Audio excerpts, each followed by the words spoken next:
За бүгдээрээ сайн бацхан бүгдэнд нь бичлэг үзэж байгаа өдрийн мэндийг хүргэе. За тэгэхээр энэний сүүлийн бичлэгийн ID-ны дараа бол за long time no see idea гэсэн байна. За өөрөөр хэлбэл он гартал бол одоо ингээд арилжаа зогссон байсан байх нь. За тэрний дараа бол он гарсаар 1 сарын 2-ны өдөр 15 минутын чартн дээр idea бол явуулсан байна. За энэ idea-н дээр бол ерөөхдөө бол ийм 260816 260249 гэсэн хоёр момыг олоод энэ хоёр зооныг зураад ID оруулсан байна гэсэн үг. За дээдлэх нь момор бол энд нэг зоон зурагдж байх нь байна. Доотлох нь момор бол энд нэг зоон зурагдсан байх нь тий. За ийм хоёр зоон зурагдсан гэсэн үг. За тэгээд ийм хоёр фибо байсан гэсэн үг. За тэгвэл энэ яах вэ гэхээр хэрвээ эндээсээ шууд унж орж ирвэл энэ хоёр зооноос өснө гэсэн. Хэрвээ энэ хааян шинжлэгдээд байвал те энэ хааян шинжлэгдээд байвал фибогоо мэдээж дагуулад зураад явна гэсэн үг. За тэгээд юу болсныг хашаа харцгаа хэдүүлээ. За энэ бол энэ зоон руугаа ирэхгүйгээр ингээд өсөд яваад ижээ. За тэрний дараа бол за энэ дунд нь 1 минутын ID-нууд өгсөн байна те. За эдгээр бол уусаа жижиг бүтц дээрх фибо. Яг адилхан юм. Одоо энэ 15 дээр зурж байгаа яг адилхан юм хийн. Ингээл ерөөсө хоёр бүтц хоёр зоноо олоод ингээл зураад яваад байна гэсэн үг. За тэгээд энэ 15 минутын энэ ID бол ингээд энэ чигээр үлдсэн байна. Байж байгаад за weekly candle би гарсан байна ингээд. За тэгээд 1 сарын 6-нд guys 1 сарын 6-нд 1 сарын 2-нд өгсөн ID дараа нь 1 сарын 6-нд болвол ирсэн юм байна. За энэ бол одоо харж байгаачлан 25 оны 1 сарын 2 байсан бол одоо энд бол 25 оны 1 сарын 3-ны өдөр болсон явж байна. Тэгэхээр 6 хүртэл ирэхгүй гэсэн үг.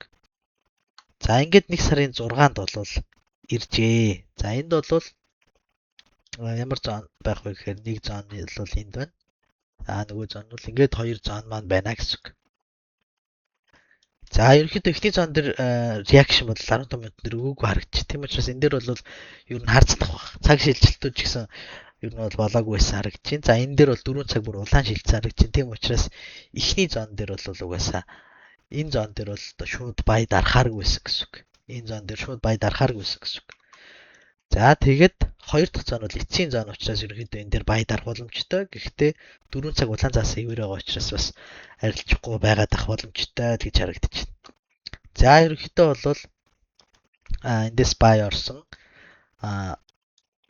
арилжаа бол за яах вэ гэхээр одоо нэг асуудал үүснэ. Эндээс бай ороод ингэ явчихжээ. За тэгвэл эсэргээрээ уналтын трендийн хувьд энд бас нэг ингэ зон байгаа. Энэ бас нэг иймэрхүү зон бол байгаа хамгийн дээдэлтэй ийм фибо байгаа. Эндээс бол мэдээж сэлдэн. За тэгэхээр энэний дараа бид нарт бас жижиг асуудлууд үүсдэг. Энэ ямар асуудал вэ гэхээр энэ фибог одоо том цагаараа барих гэдэг асуудал үүсдэг. Энэ бол одоо манай арга барилын хамгийн хэцүү хэсэг нь гэж хэлж бас болно. За тэгэхээр тэднийг бол бид нар одоо цаг шилжилт ашиглаж шийддэг. За тэгээ ямар ч тач энэ фибогоо бол одоо том цагаар бол барьсан учраас энэ дээр бол stop loss тухайн цаг шилжилтээс л баг цохиулахгүй. Энд одоо stop loss цохиулахгүй тухайн цаг шилжилтээс хамаарна. За жишээл daily-ийн хувьд бол за энд бол одоо цаг сэгэрсэн байсан байна. 4 цагийн хувьд бол